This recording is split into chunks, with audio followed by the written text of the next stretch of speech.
Mana lebih penting dakwah Pak daripada sholat, daripada haji, umrah, zakat? Dakwah yang lebih penting. Orang sholat belum tentu dakwah Pak. Sholat, dakwah itu kata Rasulullah SAW umul fardu, ibu dari segala amalan.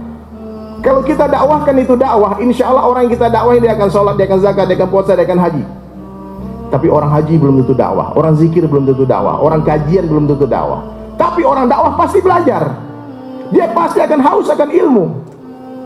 Dia pasti akan sholat. Jadi apa yang harus kita dakwahkan hari ini keluar sana? Dakwahkan dakwah itu sendiri, multi level akhirat.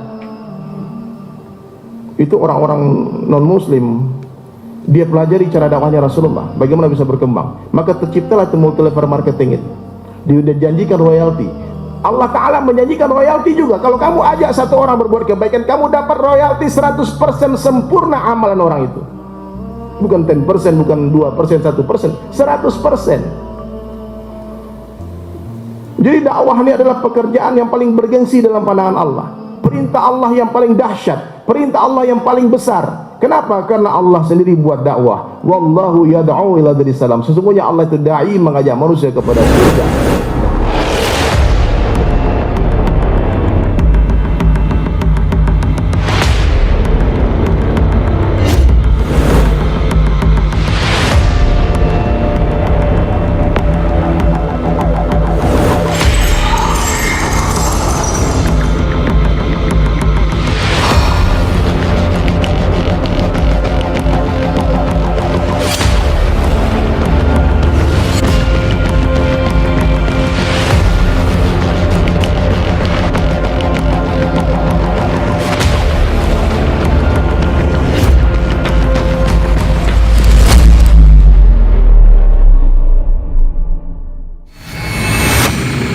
Nabi terdahulu sebelum dia buat kerja dakwah, sebelum Allah perintah berdakwah, Allah berikan kitab sempurna, Allah ajari dulu. Nabi Musa alaihissalam Allah suruh belajar kepada Nabi Syuaib 8 tahun tambah 2 tahun jadi 10 tahun. Mondok dulu, belajar dulu, berilmu dulu, alim dulu. Setelah Allah sempurnakan Taurat, Allah berikan kepada Nabi Musa alaihissalam, baru perintah dakwah turun kepada Nabi Musa. Nabi Musa sebelum berdakwah Allah berikan Taurat sempurna. Nabi Daud alaihissalam sebelum berdakwah Allah berikan Zabur sempurna. Nabi Isa alaihissalam sebelum berdakwah Allah berikan Injil sempurna. Tapi Rasulullah berbeda hatinya. Sebelum berdakwah Allah beri 5 ayat saja. Iqra bismi rabbikal ladzi khalaq, khalaqal insana min 'alaq. Semua kita hafal ayat ila akhir ayat. Setelah 5 ayat tadi hadirin mulia, apa perintah berikutnya? Ya ayyuhal mudassir, hai orang yang berselimut, qum, bangun, fa'anzir, beri peringatan. Perintah dakwah langsung turun hati. Itu bedanya Pak. Jadi orang hari ini banyak yang salah paham. Dia pikir kamu kalau nggak berilmu nggak boleh berdakwah. Itu kefahaman Bani Israel Pak. Harus berilmu dulu, harus alim dulu, baru boleh berdakwah. Nabi Musa itu punya anak buah namanya Nakib. Jumlahnya kurang lebih 70 orang. Dia boleh ikut membantu dakwahnya Nabi Musa alaihissalam dengan syarat harus hafal dulu Taurat. Harus berilmu dulu, baru boleh berdakwah. Nabi Isa alaihissalam punya murid namanya Hawarin, kurang lebih 70 orang juga. Dia harus hafal dulu Injil baru boleh berdakwah. Kalau tidak ada ilmu, bukan ulama, tidak boleh berdakwah. Itu nabi-nabi terdahulu ilmu syaratnya, ilmu pertama dulu. Allah berikan kitab sempurna baru berdakwah, itu Nabi Isa alaihissalam. Tapi Rasulullah beda, dakwah dulu baru Allah berikan ilmu. Itu bedanya Pak. Umatnya pun begitu. Nabi katakan balighu anni walau ayah, sampaikan oleh kalian walaupun 1 ayat. Ini semua sudah Al-Fatihah, 7 ayat itu.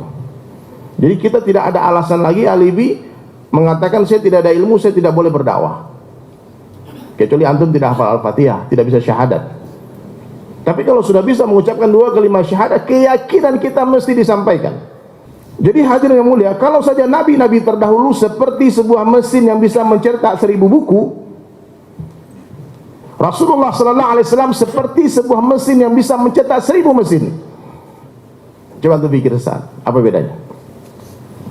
Kalau nabi-nabi terdahulu seperti sebuah mesin yang bisa mencetak 1000 buku, Rasulullah sallallahu alaihi wasallam seperti sebuah mesin yang bisa mencetak 1000 mesin. Yang mana 1000 mesin tadi bisa mencetak lagi 1000 mesin lagi, 1000 mesin lagi, 1000 mesin lagi. Sehingga dalam waktu singkat 23 tahun Islam tersebar ke seluruh penjuru alam. Apa rahasianya? Rasulullah SAW diperintah oleh Allah mengabarkan kepada seluruh sahabatnya bahwasanya dakwah adalah kerja kalian. Kenapa? Karena setelah aku tidak akan ada lagi nabi, la nabiyya ba'da. Bagaimanapun rusaknya orang di Jakarta, Pak, Allah nggak akan turunkan lagi nabi di Jakarta. Pelacuran di mana-mana, korupsi di mana-mana, pembunuhan di mana-mana, begal di mana-mana, Allah tidak akan turunkan lagi nabi. Siapa yang harus perbaiki keadaan itu? Seluruh orang yang mengaku sebagai umatnya Rasulullah SAW. Baik dia ulama ataupun dia orang biasa. Baik dia ustaz ataupun dia orang biasa saja. Dia tidak tahu apa-apa. Baik dia pedagang, petani, presiden, gubernur, bupati, semua mesti buat usaha dakwah. Semuanya mesti bekerja sama dalam dakwah. Tidak bisa orang berilmu saja yang berdakwah. Pergi perang itu tidak bisa jenderal semua, Pak. Kopral pun ikut, mayor pun ikut, tukang pijit diajak juga, tukang masak diajak juga, tukang cuci diajak juga. Semua kita mesti berjamaah. Kalau kita bersatu dalam dakwah, hadirin mulia, apapun organisasinya, apapun kelompoknya, apapun mazhabnya, apapun kajiannya, bersatu berkasih sayang dalam dakwah, selesai masalah umat. Apapun partainya, semuanya terserah. Apapun sukunya, kita tidak boleh berpecah dalam dakwah. Mesti ukhuwah dijaga dalam sini. Ajak manusia kepada Allah. Qul hadhihi sabili ad'u ila Allah. Katakanlah wahai Muhammad kepada seluruh umatmu, hadhihi sabili, inilah jalanku. Ad'u ila Allah, ajak manusia kepada Allah, bukan ajak kepada kelompok, bukan ajak kepada partai, bukan ajak kepada mazhab, bukan ajak kepada golongan kita, bukan, ajak kepada Allah saja. Paham enggak, Pak?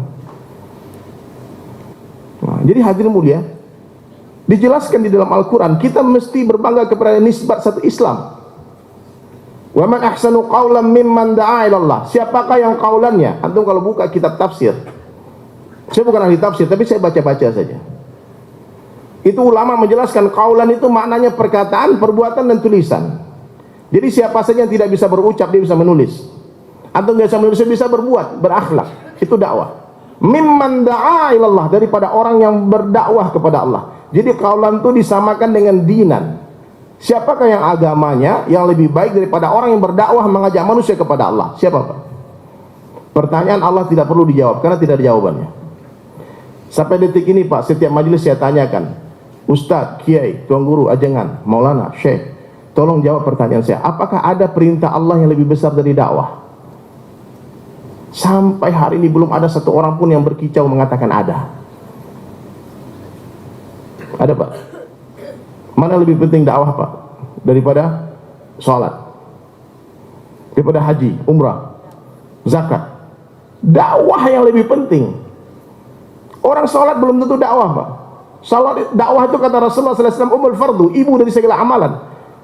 Kalau kita dakwahkan itu dakwah, insya Allah orang yang kita dakwahi dia akan sholat, dia akan zakat, dia akan puasa, dia akan haji. Tapi orang haji belum tentu dakwah, orang zikir belum tentu dakwah, orang kajian belum tentu dakwah. Tapi orang dakwah pasti belajar. Dia pasti akan haus akan ilmu. Dia pasti akan sholat. Jadi apa yang harus kita dakwahkan hari ini keluar sana? Dakwahkan dakwah itu sendiri, multi level akhirat.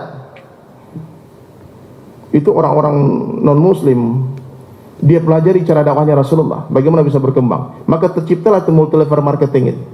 Dia janjikan royalti. Allah Ta'ala menjanjikan royalti juga. Kalau kamu ajak satu orang berbuat kebaikan, kamu dapat royalti 100% sempurna amalan orang itu.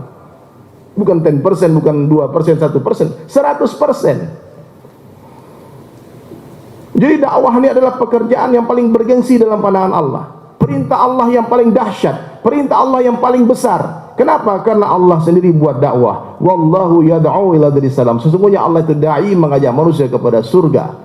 Kalau Allah subhanahu wa ta'ala Allahu Akbar, maka sudah tentu kerja Allah kerja yang maha besar. Dan orang-orang yang buat dakwah adalah orang-orang besar dalam pandangan Allah. Janji yang Allah janjikan, pahala yang Allah janjikan, hadirin mulia, untuk orang buat dakwah begitu besar. Bahkan tidak ada pahala yang lebih besar daripada pahala dakwah. Kalau saja pahalanya begitu besar mengajak orang kepada Allah, hadirin mulia, maka meninggalkan dakwah dosanya sangat besar. Dakwah itu bahasa Arab, kalau bahasa Indonesianya artinya mengajak, bukan mengajar, Pak. Ceramah ini, Pak, gerak lidah, Pak. Mudah, ini bagian kecil dari dakwah. Dakwah itu amal agama sempurna.